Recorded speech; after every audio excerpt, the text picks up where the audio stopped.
Hi, everyone, and I am live today with the fantastic Ivana Robinson. Hi, Ivana. Hi, thank you for having me. So glad. I just told Ivana before we started that I'm so excited about this countdown. I think that is almost the best thing with the whole thing. So, but the cool thing with Ivana is that she is a coach as I am. She is a life coach. So she helps people who are in the situation that we used to be, both Ivana and I. And that is a little bit still in corporate, or we were in corporate, not so happy about our situation. And while I help people to set up their new coaching business, Ivana helps them to find their way. So we could say you actually help people to decide whether they want to stay in corporate or whether they want to do something completely different, right? So it's not just helping people who want to escape corporate, right? Yeah, it's figuring out, okay, what is the next thing? And, I don't want people making decisions out of, just desperation or that dissatisfaction that I think we often feel or is common. Exactly. So we have someone watching we have a comment here. Let me see there. Oh yeah, so we have someone watching from our Facebook group. Hi there, Facebook user. I can't see who it is. Please keep the comments coming. Please keep any questions coming because we are here to reply to all of your questions independently of what it is. Maybe there are some things that we don't answer, but that we'll cross that bridge when we get there. But the cool thing about Ivana and myself is that we both used to be with Big4 companies, both of us. Not the same, but I've been with two of the Big4 companies, and you were with one of the Big4 companies. Yes. What made you decide that you wanted to leave that little bit cool place? Honestly, it was because I was so unhappy with the work I was doing. Like it just was not fulfilling me anymore. But I was so mentally exhausted that I couldn't take the time to figure out what else I wanted to be doing or what I would rather be doing. And I was like, all right, I'm gonna quit. I'm gonna do a coaching certification and just give myself time, to figure out that next step. I think I was at the exact same place. It just felt as if I was like, oh, if I just could get a new job, then I will have more energy to figure out what I want to do. Or if I do this, then maybe. In my case, it also went so far that it felt as if I had to quit. It just felt as if I don't quit now, I will never get out of that bubble. And that is also probably why you are helping these people to not let it go that far. Yeah. Yeah. I don't want to be, led by that. I think it's a little bit of fear, that dissatisfaction, that unfulfillment, because it's overwhelming. And so I try and be the person to help that version of Ivana, because to your point, it just didn't have to be that difficult. I did not have to struggle for as long as I did. Yeah. So Ivana, tell us a little bit about you. Give us a proper introduction to who you are. Okay. I think you hit some of the highlights. Ivana Robinson, life and leadership coach. I help dissatisfied professional women to prioritize their own needs without feeling guilty. And I live in Mexico City, but I'm from the US originally. Yeah, I think those are kind of my highlights right now. Maybe also one point that I would like to cover, because what the question I get the most is from people who are still in corporate is, do you ever regret it? Do you ever regret that you took the decision to leave? So let me hand over that question, because my answer is no. I never regret it, because it would be the option to go back, right? We can always go back. 100%. I think the idea of leaving is scarier than actually leaving because of just what you said. And I think understanding that my people, at the company, because that I think was a lot of the reason I hadn't left yet, was I actually enjoyed my coworkers and like the people I was working with for the most part. But realizing that those are my people, even if I am not physically at that company anymore. And yeah, to your point, like I can always go back to, a quote unquote regular job. That is always an option. So why not try something else? See what else is out there for me. Yeah. And you quit your job just before the lockdown. And then 1 week later, we walked straight into a lockdown. I also quit my job before COVID actually hit. What did you think when you sat there and you just realized, holy cow, I've quit my job and now it's lockdown and no one knows for how long we're going to stay here or what we're doing? Yeah, it was shocking, right? I think we were all in a state of shock, uncertainty, not really knowing what was happening, what to expect, things like that. And funny enough, to your point, I never, regretted or thought about staying. Like that was never an option. But there was like, is this the right time, or what will this time now look like? Because my plan was to, do the coaching certification, but as far as work, to give myself, 90 days without even thinking about trying to find another job or to do anything else. And I think, when you are sitting at home doing that versus my plan of like, I'm going to go to Mexico, I'm going to go travel, that took on a different outlook. Exactly. You had to like totally throw your plans aside a little bit, but now you are in Mexico. So you actually did end up in Mexico. So it's not just because, the lockdown stopped you in that particular moment, but it just delayed that plan to go to Mexico. Yes. So we have a question here, and my guess actually is that it is from Christine, but I'm not sure. But from my experiment, both men and women could be unsatisfied. Why do we think that more women often escape or kind of like quit their jobs, I guess it is? Or is it your experience that more women just say, thank you and goodbye? I'm out of here. Yes, maybe. I guess I don't know if it's more. I think it's maybe, I don't know if easier is the right word, but I think it is a little bit easier. And I think about that from just like a societal perspective of like, men are quote unquote, you're supposed to be able to provide and work, and what that looks like is very specific. And not to say that women, we also have certain societal expectations that we're trying to meet. But I do think there's a little more leeway in that space. What held me back for a very long time was this whole thing that I had been like a good girl since I was 14, more or less. I had always done the right thing, or what I suspected that other people, and that held me back for a very long time to actually really dare to take those steps that I really wanted to take. Yeah, I think not having an answer for what are you going to do now, it really held me back from, just quitting, or because you're supposed to have another job lined up, right? You don't just, especially a job that is for the, at least at that point, it was a good job, right? You're not supposed to just like quit. Exactly. Even when you say, I'm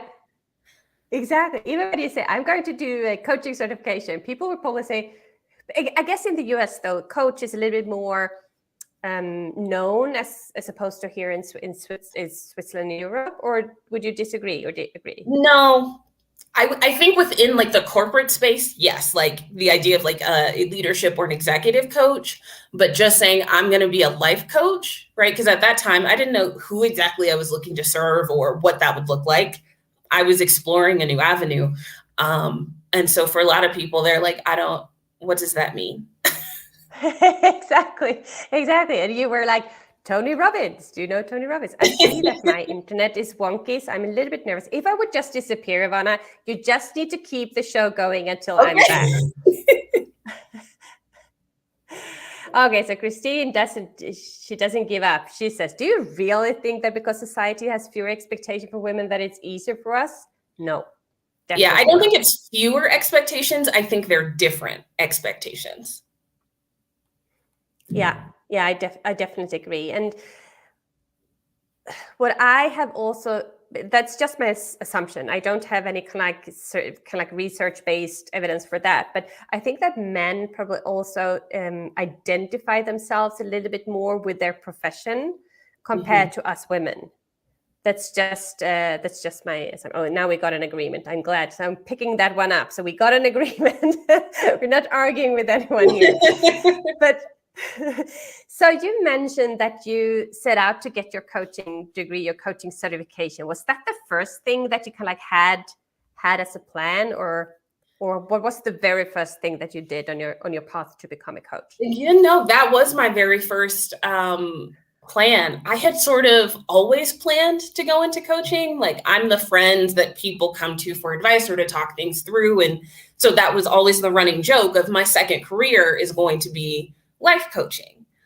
I also think my idea of a coach, I was like, I'm not old enough to do that. I don't have enough experience, right, to do that. So I think I was putting it off for longer than I think I would have had I been a little more open-minded, willing to just explore things.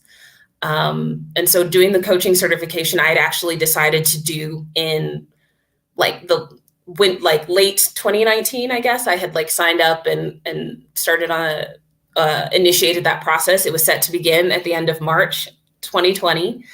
And then I went on a trip in February. I went to Antarctica, which was like this big life-changing trip I had planned for myself.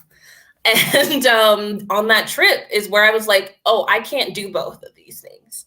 I have to quit my job. So I came back from vacation on Friday, and that Monday I gave notice. So me quitting originally was a more long-term plan. Yeah. So we have Jangir here with us. I'm not sure. I hope I pronounced that correctly. And he says, great session. Yeah, nice personalities conversation like this. And that is a little bit how I like to hold these discussions. It's a discussion. It's us sharing our experiences and people being able to put in their comments, their questions, because that is, to be honest, what helped me the most when I had quit my job. Because you just mentioned this hurdle of saying, I felt as if I was too young, or if I wasn't as sufficiently experienced to become a life coach. And then you said, but now I'm wiser, more or less. Now I know better. And yet you had your when you did your trip, when you went to this kind of life-changing trip, it was a little bit like your wake-up call to say, what the heck am I waiting for? Yeah. I, had this wonderful trip. I met really great people. You're sort of one with nature out in the middle of Antarctica. And I was very content and happy and I felt good. And I was like, I deserve to feel like this every day. Oh, and here's someone. Why coaching? Is it related to women's assumption that we are done because we need to help people? I don't feel a need to help people so much as I can and I want to. I think especially when it comes to my coaching of sort of what we talked about in the beginning of, I struggled for a lot longer than I think I should have, or than I could have if I had support, like independent support from the support network that I had, right? You have family and friends, but when you're trying to do something that is, a little new, maybe a different path than other people around you are taking, you need to find different support who can support you through that type of a transition or that type of, crossroads. And so I work with exactly, and I work with both men and women, and also in both of our coaching trainings, what I have seen, and that is again not based on research based, is that coaches, men or women, usually we've had some type of wake up call, some kind of like realize that life is short and or can be short, and I want to do something else. I want to be able to put, if you throw a stone into water and you create this ring, or it creates these rings, that is what coaching actually does. So when I help my clients, which really are both men and women, and they help their clients, I get to help so many more people. And it's the same thing for you. When you help someone to discover what it really truly is, what they are doing, or what they want to do, you get to change some person's life. It's not about helping. It's not like well, it is kind of like hand holding, but it's also a little bit selfish because we feel great when we get to do this. Yeah, I do. And there's no doubt in my mind that I was meant to be a coach. Like, I feel very much like at one with my purpose, coaching. Yeah, that is a great thing, by the way, because I felt, when I quit and there was this huge talk like Simon Sinek, you finding your why, finding your purpose. To me, that felt rather intimidating, to be honest. I was like, I don't have a clue what I want to do. I usually say, well, just start walking. You don't have to know your kind of like definite purpose or your big why. Just start walking and it will kind of like evolve as you go. How do you think about that? And we can disagree. That's okay. I think I am very much someone who thinks about, starting with the why, but I think you have to start at a smaller point, right? Just being like, what is your purpose? That is overwhelming. And that's a big question to answer. But I think thinking about like, what are the things that you enjoy and interrogating those things a little bit, right? What is it about doing that, feeds you, energizes you, that makes you feel good? And then seeking out, more of that. And I think that then gives maybe greater shape to what your purpose may be. I definitely agree. And also kind of to seek because when we moved from very squared careers, both of us, we were kind of in an environment which was kind of highly career oriented, highly, how do you say it? Like, a little bit backstabbing, to be honest, or very, sorry? Driven? Exactly, driven and very competitive environment.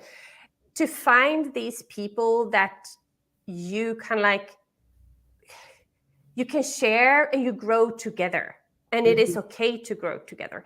Another question I got yesterday was, because since I help different coaches, I have leadership coaches and I have mindset and whatever type of coaches in my group coaching program. And they were like, but aren't they, afraid of competition? That can they really share with each other? And I say, yes, of course they can, because there are so many people out there, and people that come to you, Ivana, for your help is not the same people who come to me for my help. Now, I'm not offering life coaching really, but if I would, right, it would still be enough kind of cake for both of us. What is your take on competition or peer coaches? Yeah, I don't feel like competition, with other coaches. I definitely have my peer coaches who are some of my biggest, supporters and people who I bounce ideas off of and really help give shape to life as a coach, because it is I think a very unique experience, both being an entrepreneur and being in a career that is, like, what is a coach? It can mean so many different things, who you serve, all of those things. So having those other people in my life has definitely been beneficial to this journey. And I think when it comes to, the client aspect, finding a coach is about not just finding someone who, helps with the thing that you're looking for help with, but someone that you genuinely connect with and can engage with, right? I market myself as, a coach for professional women, but not all of my clients are women, right? Like, I've had men, non-binary people who are like, hey, I like you. I like your vibe. This is also my problem. Would you consider coaching me? And for me, it's about that connection. And if I think that I am the right coach to help you, and if, we could actually get somewhere through this partnership, because that's really what coaching is. Yeah. And you said another thing, which is really resonated with me, because when I started doing my market research, I sent out a survey and I said, are you a woman between 35 to 55, blah, blah, blah, blah, blah, in the corporate environment? And I got a response from one of my former colleagues, and he was like, hey, Josefine, men have these struggles too. It's not only women. I was like, yeah, you're so right. So that is also what I'm so much for equality. And I was like, it doesn't matter if you're a man or woman or whatever you might be, if I can help you, let me help you, right? So that is really important. But if you only want to help women, that's fine too. Or if you only want to help men, that's fine too. Whatever works for you, because you need to find your ideal client. So we have, I assume it's Christine again. Competition exists only if there is an existing market. To be alone should be a warning. I definitely agree. Unless you want to, come up with the next, I don't know, Facebook. There was no Facebook at the time, but that is harder to break into such a market, because you have to create the demand then, definitely. So yeah. But we don't really use the word competitors. We use the word peers, because that is what it is. Yeah. One other question that actually I got from someone that I spoke to today: when you kicked off your business, Ivana, did you have any paying clients then, or like how was the process? Do you remember? Yeah. So I sort of hadn't intended to start a business. Once again, like I was like, oh, I'm gonna figure it out. But at the time, my sort of dream was to go coach at a corporate company. Like I still, in my mind, wanted the security, right, or the feeling of security, I'll say, that comes with 9 to 5. But I just wanted to be a coach doing that. Pandemic hit, so that wasn't necessarily as easy of an option at that point in time. And I was like, oh, well, I might as well start my own business. I have nothing to lose. Exactly. Yeah. What's the worst thing that can happen? Yeah. Exactly. I just don't do it anymore. So it did take a while to get paying clients. I did, the exchange for testimonials and like feedback for a little bit. But I would say after, I guess it was like the beginning of 2021, I think I officially started my business June 2020, finished my certification in November of that year, and then had my first paying client like January, February. Yeah, exactly. Yeah. And my very, very, very first online product, I started to create on my own, not talking to anyone. It took me 10 months to create it. It was never launched because I didn't dare to launch. I didn't even know if there was kind of like anyone who wanted it. So change the process completely, talk to people, test it. Even if it's a one-to-one offer, you have to test it, as you say. You have to get a feeling for what is it that people want, and what is it that they need, and how do they say these things, right? Yeah, I mean, what I offer now and even sort of who I serve now has very much evolved from, 2020, 2021.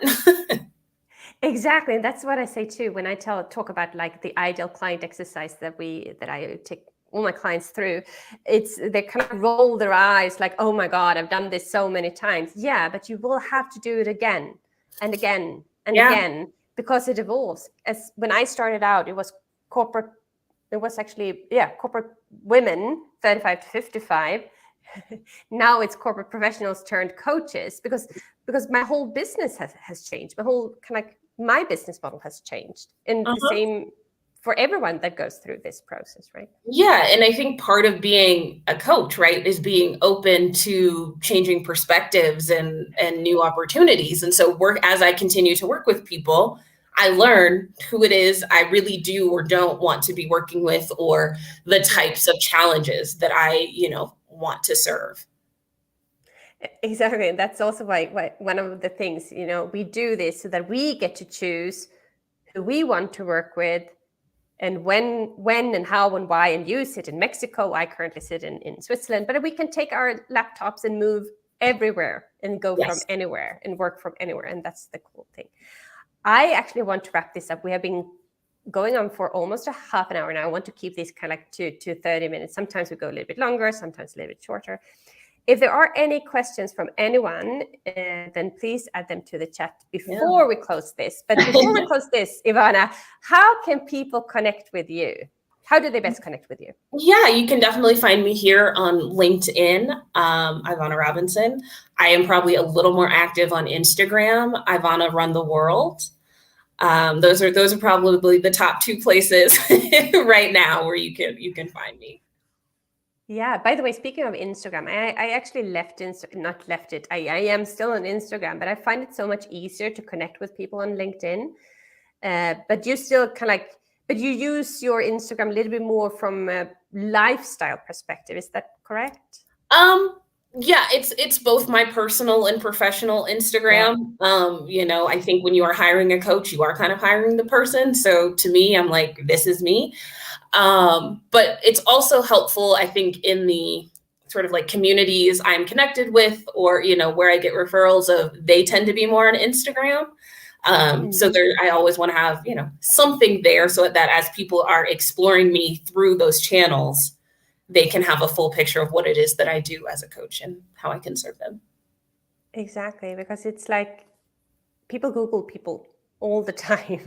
And if you're not on, if you're not on, it was once I got kind of like a Facebook ad or something. I clicked on that ad and it said, this person doesn't have a profile.